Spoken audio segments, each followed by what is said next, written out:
April Benayoum avec nous aussi qui est venue aujourd'hui. Donc merci à elle du coup. Elle est venue donner un coup de main aux bénévoles de Clean My Calanque ce matin à Vitrolles. April Benayoum, plus connue ici comme Miss Provence 2020, n'a pas hésité à enfiler les gants et se munir d'une pince et d'un sac pour nettoyer le parc du Griffon. Au programme, 1 heure de ramassage de déchets, suivie d'1 heure de replantation d'arbres avec l'association Graines de Vitrolles. Et c'est accompagné de sa tante que la jeune femme a fait d'étonnantes découvertes.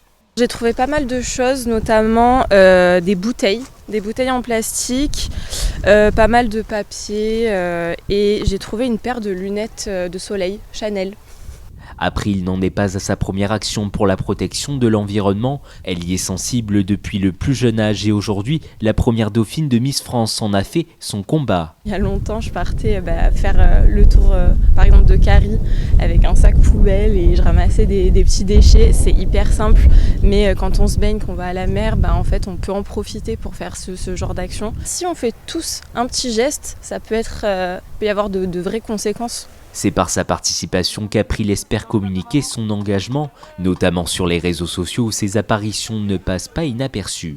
Alors aujourd'hui, on est avec Clean My Calanque, donc on est parti sur Vitrolles dans un parc pour ramasser les déchets. Il y a plein d'enfants qui les suivent et qui l'idolâtrent et de se dire si elle fait le bon geste, nous aussi on peut le faire, c'est montrer l'exemple en fait simplement. Deuxième étape, c'est sur ce terrain ravagé par un incendie en 2016 qu'une soixantaine de jeunes pousses vont être replantées.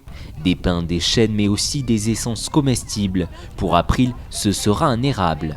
On sait que Vitrolles, c'est une zone qui est assez fréquemment touchée par les incendies dus à la sécheresse. Donc quand on a l'occasion de pouvoir planter, de pouvoir aider la nature, on le fait avec grand plaisir.